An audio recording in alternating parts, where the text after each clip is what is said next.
All right, Sir Wilkins here, one of your favorite brolic nerds with another brolic nerd. He ain't gonna admit it, but he a nerd too. Don't blow the spot up like that. Don't do that to me. This man is ranked 159 among the top 500 single wrestlers in Sports Illustrated. Okay. That's one thing. But the biggest thing right now, he is AEW's TNT champion. Face of TNT. Said the face of TNT. You look at the JET, you're looking at the face of TNT. It's that simple. That's simple. Just to let you guys know, it's Kevin Knight here. He already said he couldn't even wait. He couldn't even wait. So today we're gonna go through a workout that's customized to Kevin Knight's style of wrestling. You know what kind of style of wrestling he likes to do. It's a little bit of Dragon Ball Z, a little bit of Rocky, because he throws heavy punches. You've seen him. I've seen him. In the gym. So it's a combination of both. So we're gonna do a lot of conditioning work and a lot of weight training as well. And we're here at Lifetime on 23rd Street with your favorite personal trainer, Sir Wilkins, and also wrestling content creator. So let's get started. All right, first things first. One of my favorite things, my boy Alan taught me about this. Okay. So it's a mobility stick. So you're gonna put it right up behind you. Boom. Right there. Boom. So right now we're gonna warm up a little bit. I need that. So spread your legs apart. Bow. And what I want you to do, you're gonna rotate. Rotate to the foot. Sheesh. Try to get this to touch. Get to the toes. Yeah. Rotate as much as you possibly can. Come up. All right. Step away from there. Work on that torso. Yeah, I feel that my lower back already. Yeah, open up that lower back. That posterior chain. Working on the hands as well. You certified, okay. We're doing it for a long time, baby. Posterior chain and all that. That's crazy. So right now, the reason why I have you doing it is because you take a shit ton of bumps. Right. So you hitting the mat all the time. We're gonna, get everything warmed up right now because you take a lot of bumps, even though you be winning a lot of matches. Yeah, we got to. No risk, no reward. You know what I'm saying? Let me get one more on each side.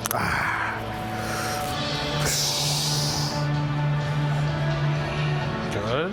Okay. All right. Cool. I like that. What we got next? So. Bands, put that around your ankles. They say these make them dance now. They do make them dance. Okay. Right. So, I know you are from Atlanta. You're Bill from Atlanta, right? But you from Queens. From Queens? Yeah. Who told you that line? Okay. We from BK, BX, Brooklyn out here. Nah, it's Queens. It's Queens. I'll say Queens for the sake of your podcast. I don't wanna disrespect my man. But how'd you end up in Atlanta? How'd I end up in Atlanta? Football, to be honest. Football culture. My brother was big in football, so my dad moved us down. Said there was way more opportunity. And when you move to Georgia, Atlanta, like, football is religion. Football is life. Like, we live, breathe, sleep, everything is football. So everything that we do is built around that, and ended up paying off. Like, my brother went D1, ended up playing overseas. I played D2 as well. Like, it helped my physique getting into pro wrestling. My little brother played as well, so it's a whole generational Where'd thing. your little brother end up going? He didn't play after high school, but he's still a beast. Okay. So you said your dad brought you down. Yeah. So one thing I do know about you is that your dad passed away when you were young. Yeah. So did mine. Man, it's tough. So how did that shape you? How did you deal with that? Especially you're the middle child. Yeah, I'm the middle child, and it happened the same year my older brother left for college. So we went from a family of 5 to a family of 3 in a span of like 2 months. So that's tough on a 11-year-old little kid, So I had to go from my older brother and my dad being a man of the house to me being a man of the house at 11 years old. So it was just a lot of emotional support I had to provide to my mother, and then also I had to, show my brother around. I didn't have my older brother or my dad to help him out, so it was all on me. Did you feel abandoned? Did I feel abandoned? That's a great question because at the time I really did, but then as I got older, I realized like people are humans, like things happen, and I think it really helped me. It made me hyper independent. It made me hyper independent, and it made me have that go-getter mindset to just, I gotta do things on my own. You know what I mean? Right, so you're gonna go get these glutes fired up. You're gonna start from over there, and you're gonna walk side to side. It gave me a fire in my heart, you know what I'm saying? I gotta succeed no matter what I do. Boom. Come back. Oh yeah. What you play sports? So no, you know what it was? I'll keep it a buck with you. My mom, I have Haitian parents. Okay. So the same thing like you, my mom was overly protective because my dad passed away when I was 8. So she was like, school, that's the priority. But some people don't know, I'll put this on camera. My mom, that I call mom, adopted us. Really? So my real mom died when I was like 3. What? So the mom that I call mom is my dad's fiance. Wow. So she's technically my stepmom, but she took care of us for a long time growing up. Understood. And it was just that's how it was. But like, I wanted to play sports. She was like, nah, school. And then I found Muscle Fitness magazine, and that's how I got brolic. That's how you got that big head of yours too. Yeah. Shut up. Hey, I respect it. But that's a little bit about me, but more about you. Like now, did you force it? You say you had to be the man of the house. Were you like, okay, I'm gonna play for, take that off now. You take that off now. You got my glutes burning now. Yeah, you can take that off now. Jeez. So, take it off. You're gonna come over here. What we got next? Right over here. Bow. All right, so you're gonna grab these. Let me see how you do it. You're gonna come all the way down, squat all the way down. Okay. Use the band to pull you up. You're gonna. So Mr. Kevin Knight, who's also the Jet. We want to make sure you stay as the Jet. You look like you can fly yourself. Like don't hit the head though. Right. And then you get up high. Right. You know we're gonna play it safe. So how many reps? You're gonna do 10. You're gonna give me 10 reps. 10 good reps. All right. Good. 1, 2, 3, 4, 5, 6, 7, 8, 9, and 10. Oh yeah. Good. I like that. Good. I like that. Good. Now you're gonna grab the yellow kettlebell. What's this right here? So I'm gonna take it for. Gonna grab it right here. No, all the way. Right that. Boom. You're gonna give me 8 squats. Now what I want you to do right now, deep breath, keep this tight. Keep this in right here. Close your hands. Put it right there. Make sure your shoulders right above your torso. Yep. And I want you to come straight down. Okay. Then give me 8 reps. Got you. 1, 2, 3, 4, 5, 6, 7, and 8. Oh yeah. Go back to the bands again. Okay. So, got me working, don't he? all right, we're gonna give me 8 of those. We're gonna use some power. We're gonna do a little bit of strength. Now we're gonna go some power right now. Explode. That's what I want. I got you. Take a break. How much time? 30 seconds or what? All right, let's go reps. 8 reps. Okay. Here we go. Right in? Here we go. Hoo-ah. Watch your head. 3. Ooh. 4. 5. Ooh, let's go. 6, 7, and 8. Take a break. Yeah, you saw the leg or the action on the last one? Had a little swag. Take a break. So, the streets told me. The streets? The streets told me you were wilding out. I'm wilding out. You were wilding out in Atlanta. You got your shit together. And decided to go to school. You went to the D2 school, play football. And you were in tech. Yeah. Why tech? Why anything? We go where the money goes, you know what I'm saying? Yeah. Tech is, you got me talking in between sets. Tech is where all the money at, you know what I'm saying? So we did IT for a few years. In college, I had an internship. My friend, his dad owned a business, so it was a pretty easy transition, to be honest. So that job took me to Seattle after college. And it was a blessing in disguise. Why? Blessing in disguise because I got away from home. I got away from friends and family. I was out my comfort zone. And it allowed me to just express who I am and get into pro wrestling. Because 3 weeks into the job, I'm like, yo, I can't do this. I can't do this. Like, the money cool, but having an office job is soul crushing, you know what I mean? So that's when I started pro wrestling. Started at the Buddy Wayne Academy. Lucha Libre Volcanica, shout out to them. And then eventually, 6 months through, I did a tryout with the LA Dojo, New Japan. And Shibata tried to put me through the ringer, just how you doing me right now, for a week straight. And Shibata don't speak too much English, you know what I mean? So he looked at me and said, you, good heart. Good heart. So he offered me a job on the spot. And 6 months into my career, like, took off to the LA Dojo. So that's where it all began for real, for real. So let's talk about that a little bit. What was the moment at your job where you were like, I can't do this? What was the moment at my job? When they told, when I said I gotta keep, I had to wake up every day at 7 a.m., go through an hour of traffic, get there, work all day, have a 30-minute break, you know what I'm saying? And then he wanted me to stay till after 5 too. I was like, I can't do this every day. I got a life. Yeah. I had a life, personally. And then there's no summer break. There's no Christmas break, no spring break. So I was like, this is not a life that I can live. So I need freedom. Like my soul, spiritually, I need to be able to express myself how I want to express myself. So I was like, I'll do this for the money for right now. But I had a plan. I had a backup plan. Yeah. So a lot of wrestlers probably feel the same way. Or they're regular people who are just like, yo, I can't do this anymore. Yeah. I want to get into wrestling. I want to get into something else. But we'll stick to the wrestling part. Yeah. But you said something. You said I had a backup plan. Yeah.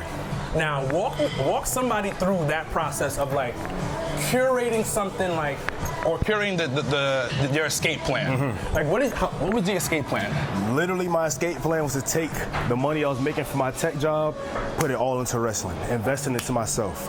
And I was taking my own promo pics, investing in my gear, investing in my theme song, buying my own merch. So everything that I made from tech, put it into myself. Okay. So literally, if you want to succeed in this business, you gotta invest in yourself, no matter what. So that was my backup plan. It wasn't just to do these little shows on a weekend and be cool with that, you know? Yeah. I knew as soon as I started, I would be at the top. You know, it was like premeditated murder. I knew I was gonna kill it before I even did it. Purpose on that one. Premeditated murder. Yeah. Let's murder these legs real quick. Yeah, let's do that. Same set, same thing again. Same thing, 8 reps? 8 reps. Ooh. So yeah, I just had to invest in myself. Now, I'll tell you how to actually after this. 1. 2. Yup. 3. 4. 5. 6. Boy, got my legs 7. burning, boy. One more. 8. I can't kill the legs too much. You about to? Well, this is the engine right here. You know what I'm saying?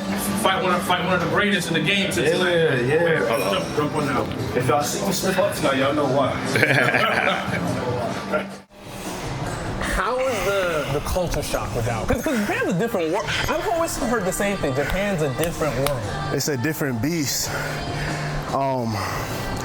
From the fashion, to the food, to the mannerisms, to the music, how they view pro wrestling. In America, it is all grandiose. It's all about the showmanship. The fans got chants that they want to say. And in Japan, they treat it like how we treat tennis. They treat it how we treat golf. They're really in there watching the technique, appreciating the player for what they got, you know? They don't call us wrestlers out there, they call us players, senshus. So, I heard that Senshu. I never heard that before. Ooh. Something new today. And shout out to Japan, that's why I got the shirt. Shout out to Outkast. You know what I'm saying? Zoom in on that. So, they're very appreciative of the art of pro wrestling. You know what I mean? Yeah. They sit there and watch. You might hear a golf clap here and there. You might hear your name being called out, but I'm sorry, you got my breath. Yeah, no, that's all good. Everything, give me a second. Part of the workout. I feel like I'm in a match right now. But we over there in Japan, man, like, they are very appreciative of the artwork of pro wrestling. They are not trying to make it about themselves. They are not trying to upstage you and your work. They are there to sit there and enjoy it. So Japan is very, very respectful. in Japan? Yeah, the culture shock is crazy. So, you know, originally I'm from New York, raised in Atlanta. It's safe to say Japan is nothing like either of those cities. And then having to learn the mannerisms, because Japanese people are very, very shy people. So me not knowing the language and me seeing that they're very shy, I thought they just didn't like me. You know what I mean? But to be honest, it is very respectful of your personal space, very respectful of you as a person. Yeah. So when they come up to you, they're like, Kevin, since you, please, can I take a picture, please? Like in America, we'd be like, yo, can I get a picture? You know what I mean? Like, yo, you my man's, like, type of thing. So just getting used to just how they talk was my biggest thing, because I know how we are in America, you know what I mean? Yeah. I never really watched anime like that. I never really studied Japanese culture like that, so everything was like so different to me. Like whenever you say something and they're excited, they're like, ee! Like, and that's basically them being like, oh, word? Like, for real? You know what I mean? So I had to get used to just how they do things, and but the way they be dressing, they be putting it on. They, like, anywhere they go on a random Tuesday, just going to work, just walking around, they be having that stuff on. Like, they be dressing for real, for real. Is that where you got your style from? Oh, 100%, 100%. I did plenty of shopping in Shibuya Square, plenty of shopping Tell in me Osaka. what Shibuya Square is. Shibuya Square is kind of like Times Square in a way, where there's a bunch of shops. It's where all the tourists go.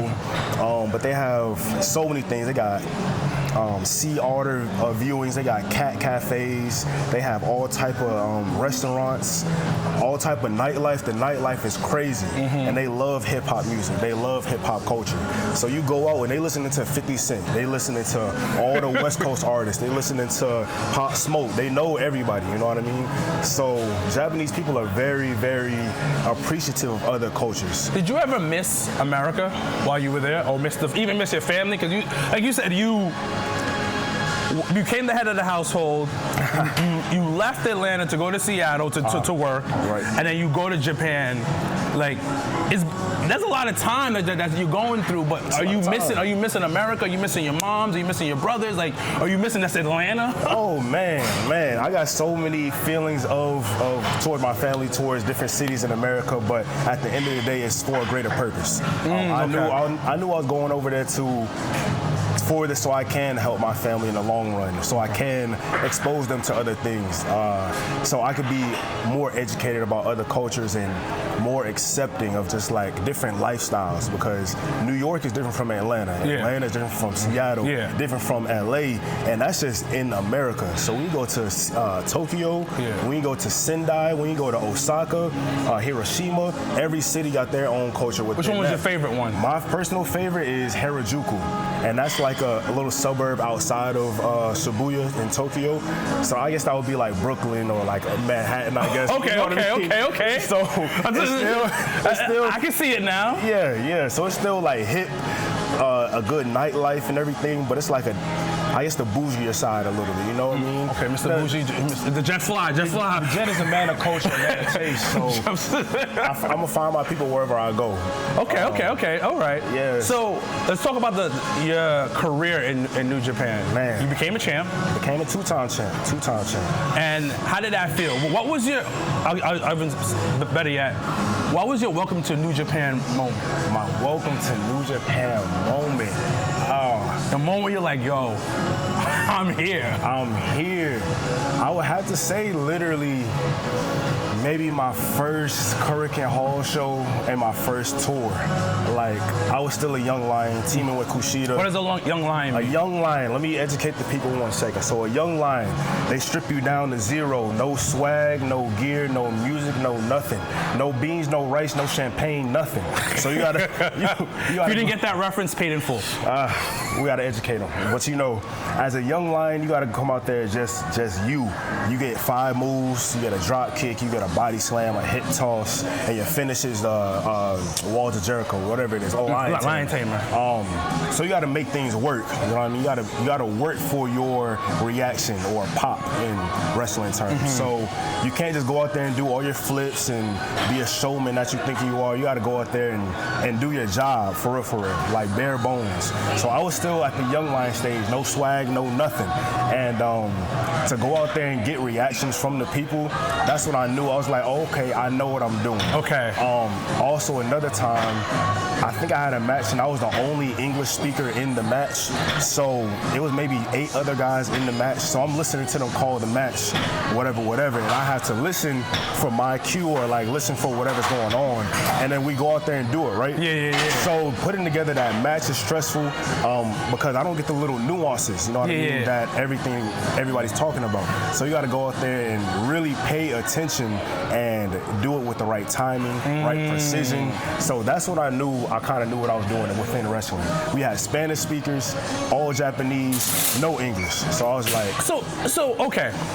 So people, we just pulled the curtain. Let's pull the curtain. yeah, just a little bit. Let me grab some weight while I ask this question. But I'm not supposed to do that?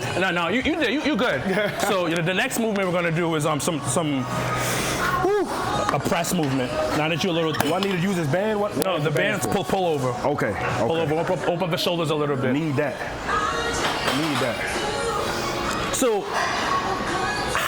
how do you work with somebody if you can't speak the same language, or is the language wrestling? That's what I was just about to say. Like, we all speak the same language of pro wrestling. We know how the tempo is supposed to go. We know how a match is supposed to flow. There's a beginning, middle, end. No matter how you chop it up, it's beginning, middle, end. Just like if you're making a song with somebody that doesn't use your same genre, like if a country singer made a song with a rap singer, they know they don't do the same thing, but they know how to make a song, a chorus, a bridge, verses, outro, whatever. So it's the same thing with wrestling. We know the good guy gotta look good, bad guy gotta cheat, somebody's gonna win on the end. So we know how to structure it, and once you do that, then it's just like use a lot of body language, a lot of miming, a lot of you do this, then a little bit, then okay, then you beat me up, then take your time, then okay, go, you know? So it's a lot of broken English, a lot of body language, and a lot of trust that gotta go into it. Now, you're crushing it. You're doing your thing. Trying to. And you're getting called in the American Indies. I saw you at Afro Punk, Jobber Slam. I saw you in a couple of things in America. Yeah. I remember that. Miss Badu and all that. Shout out to Oni King for putting that together. Shout out. So, how did you get to AEW? And what was the conversation? Because in many ways, we all knew within the wrestling community that you were a hot commodity. Right. Who called who? How did the whole process start? Because at this point, before you got to AEW, you're borderline a free agent. Am I correct? Like, or are you still signed over there? I was always signed to New Japan since 2019. 2020. So I was always with New Japan. Full time. So you weren't a free agent. The contract didn't end. You were still on contract when that happened. Okay. Yes, sir. So, and I know AEW New Japan have a good relationship. Yep. Was it something through that? Oh yeah. The boy, the silent whisperer that everybody knows, Rocky Romero. Everybody knows Rocky Romero. He's in the office of CMLL, New Japan, and AEW. So he originally got me to New Japan, and they started working more with AEW. I did the first Forbidden Door in 2022 as a young lion. I did a couple AEW darks. I did a Dynamite once with Kushida. So I always knew AEW. AEW always knew me. So at this point, it was just it wasn't a if. It was I don't know how to frame the wording. Not if, but when. Sorry. Okay. Not if, but when it was gonna happen. And contracts start coming up. Economy is crazy. Got to make decisions. So we decided to do a dual contract type of thing.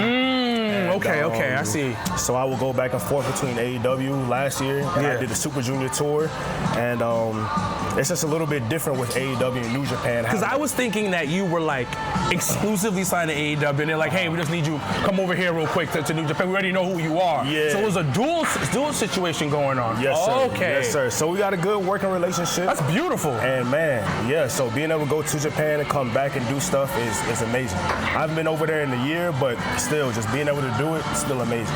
Now, your partner in crime. Which one? Because I got a few of them. I got Kushida. I got Speedball Mike Bailey. We're talking about Speedball Mike Bailey. Let's talk about it. the conversation of you guys coming together. What was that like? Honestly, But hold that thought. We're gonna go into We workout. gotta get this set. We gotta get this working real All quick. right, My so you're fault. gonna be here. So now you're gonna be in a hinge position. Right hand is gonna be in the between your legs. So you're gonna pick it up with your right hand. Then you're gonna switch it to your left. Okay. And as you switch it to the left, you're pushing through your left foot through the floor, and then you're going all the way. It's a rotation movement. Okay. So let's try it without the weight first. Right. We gotta work our way into it. You know what I'm saying? You Start big with swole, trying to get there. You know what I mean? But speaking of Mike Bailey, you know he influenced me obviously. The no shoes game. So shout out to Speedball right there. So there. Boom. Now rotate. Good. Boom. Yeah, that's exactly what I want. Do about two more times on that side. One more, and two. Now turn around facing that way. Now the reason I'm working on it is rotational movement. It's a rotation movement, but it's also using explosion. So it's like you're exploding through. Yeah. Boom. It's the landmine press with a little rotation. It's a beautiful movement. One more. I'm trying to think when I would do this in the ring when I gotta hit him with that super. All right. Boom. All right. Give me 8 on each side. 8 on each side? Yeah. Move this band from you. So let's go. And then try to explode through. I got you. 1. Good.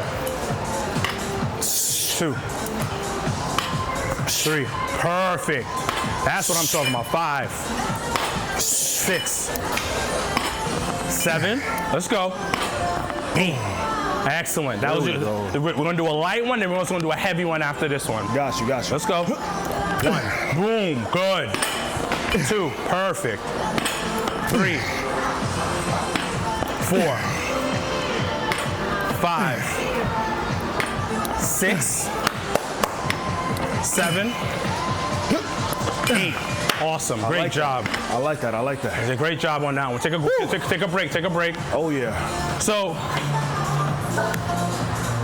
I've been in a couple of wrestling circles. And you had a couple matches too. I remember seeing one of your matches back in the day. Actually. Yeah. I wrestled Darius Carter and Simon Miller. You nice in the ring. I remember. So Mike Bailey, Speedball, is considered the wrestling whisperer. Tell me about that. All I can say about Speedball Mike Bailey, he's what to pro wrestling is to what Albert Einstein is to science. Really? He's what Deion Sanders is to swag, you know what I'm saying? He knows pro wrestling inside and out. Like you ask him about any match, about any style, he knows exactly who curated that style, exactly who came up with it, he knows all the moves, everything. So with that being said, we gotta move a little bit. We get in the background. I want people in the background. So with that being said, Speedball knows exactly how to put everybody in the best place possible to get the best reaction out of everything. And he knows how to cook up a formula. You give him me and you and somebody else, he'll be like, okay, you do this, you do this, you do this, boom, let's go out there and do it. You know what I mean? And he's so confident in his work. When he's putting it together, you're not gonna even question it. You go out there and do it, and you hear the reaction from the people, and you're like, oh my God, like that was a cool idea. Let me keep trusting you, you know what I mean? So Speedball is that savant, that great wrestling mind that I've been so blessed to work with these past few weeks, past few months, this whole past year. I'm glad to really be his partner because, man, he kicks hard. Them feet are no joke. Them feet are no joke. I wrestled him twice, once in TNA, once in New Japan, and once in AEW as well. And I'm glad to be his partner. That's all I can really say. Now, things are cooking a lot in AEW for you right now. On high. You're a champion. TNT. Facing TNT, baby. When you won that, because that's considered like, there's obviously the world championship. That's like that's like the workhorse title, low key. How do you feel about Tony entrusting you with that title? I think I built that trust throughout this whole year of being a team player, of coming in there doing my job with a great attitude, and every time that I'm on the screen, somebody's looking better. Somebody is moving forward in whatever they do. So I want you to pause that for a second, because you said something really important in that. Right. You didn't say, oh yeah, I looked ill. You said, you're making other people look good too. Of course. Explain that. Of course. And within the world of pro wrestling, we're all working, you know what I mean? And if you're working together, you're working for the betterment of the whole product, not just yourself. This is not golf where you're only working for yourself. This is not bowling where you're only working for yourself. This is a team sport. As much as people try to manipulate that or not see it as that, this is a team sport. So if I look good, you look good. You make me look good, I make you look good. So this is all a team sport. So if you go in there and do your job and make your boss happy, the fans are happy, they're reacting, they're chanting, only more opportunities are gonna come. So the way I look at it is, however I can make everybody else look good, it's only gonna come back to me 10 times over. Okay. And, as you can see within this year alone, 2 times trios champ, the current TNT champ. So I think things are going pretty good for the Jet, if you don't. I mean, yeah, man. So, what do you see in the future? Like 6 months from now, in a perfect world, I'll actually go even further than that. In a year from now, in a perfect world, where do you see your career? A year from now, in a perfect world, the Jet is still on TV weekly. Still got my shorty with me, still doing my things. We're gonna keep that under wraps. That's it. When you see me with her, you're gonna see me with her. That's all I can really say. When you see me with her, you see me with her. So right now, the shorty is the TNT Trap. Okay. So you see me with my TNT title. We could do Jet 2 belts, Jet 3 belts on my Mercedes Monet type of thing. You know what I mean? We're here for world domination. We're here to make money. You know what I mean? We're here to entertain the people. So the Jet is looking to be #1 in those categories, and Tony Khan, is going to keep giving me these things, and we're going to make the most of it. So I can't put my personal goals out there because I get it. I can't let people know where I'm going. Listen, I had to ask. I had to keep y'all on y'all toes. I got to make sure y'all tuning in. So we'll move from the future and we'll talk about the past. Okay. Now, we can do that. Who inspired you? Who inspired me? It could be regular people on the streets or wrestlers. Ooh, it's so many people that inspired the Jet, like from within my sports realm. I love Deion Sanders. I love Cam Newton. I love the way Michael Jordan moves, just how his competitive spirit and everything. I'm a big fan of Roy Jones Jr. In the boxing realm, just his swag, the way he carries himself. But within wrestling, there's so many people. You got Eddie Guerrero, you got The Rock, Jeff Hardy. I love Goldust and just like how funny he was, just how charismatic everything Goldust did. I love Too Cool. Like I can go on for days. But that's the athletes and the wrestlers and music. I love Cameron, Dipset, shout out to New York. So many different things that make the Jet who the Jet is. So, now give me, I know you study the game, obviously. You got to. Give me one match that you can go back and look at that somebody else wrestled and be like, yo, I keep learning more and more things from every time I watch this match.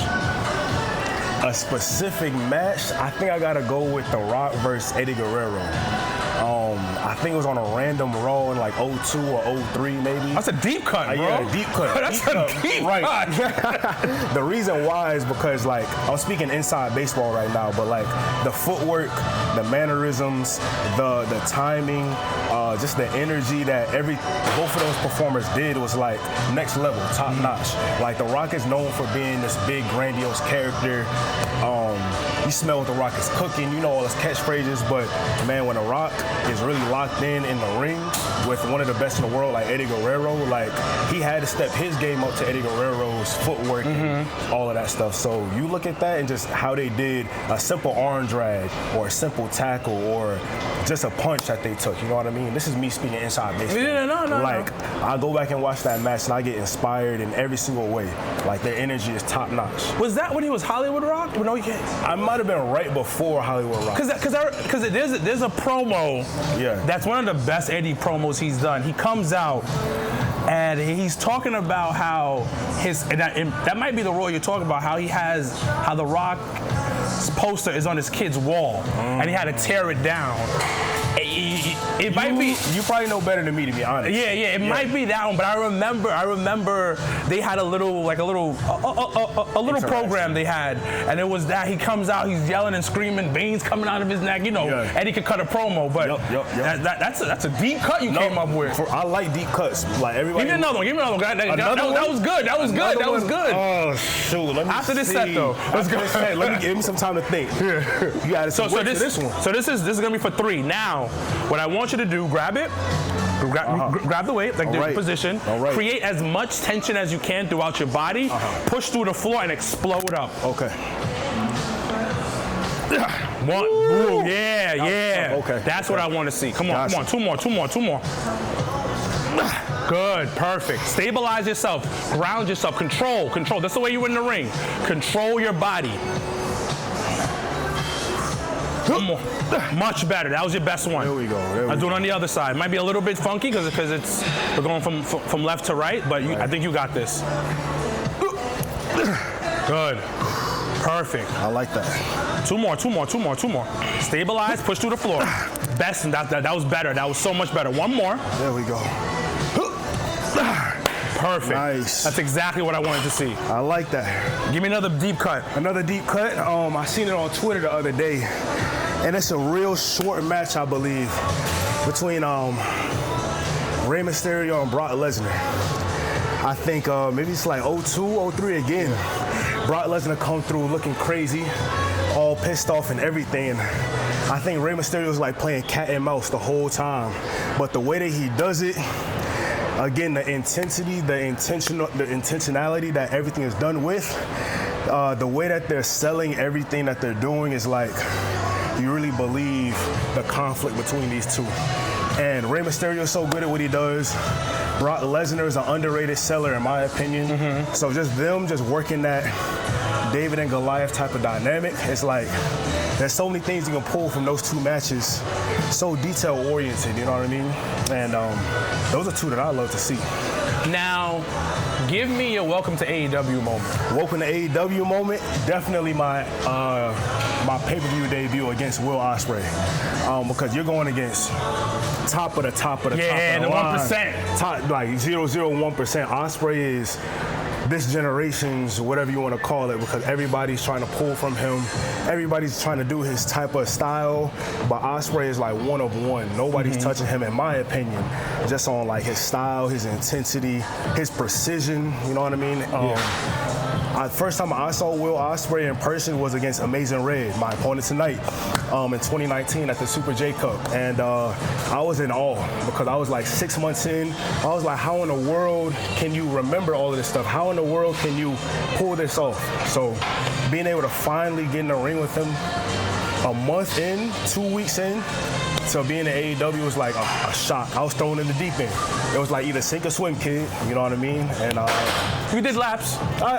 You did laps. Hey. It's still talked about. I'm much appreciated. Because Ospreay is no joke. The intensity that he brings, the fire that he brings is I can't even unparalleled. I can't even describe it, you know what I mean? But I went in there and did what I do. The Jet does what he's gonna do always. And I didn't come out on top, but I feel like the people saw who I am. That was your coming out party. For sure. That was it. That was a moment where I was like, okay, he can run with the big dogs. And I think that was a moment in history for yourself. 100%. Yeah. Like, I'll never forget that moment. Shout out to Ospreay. I know we're gonna get in there and mix it up again soon. So like, I'm looking forward to it. Now, you mentioned in Japan you got all the fly clothes and stuff. What brands do you like to wear the most? You mentioned this one that you have on. Right.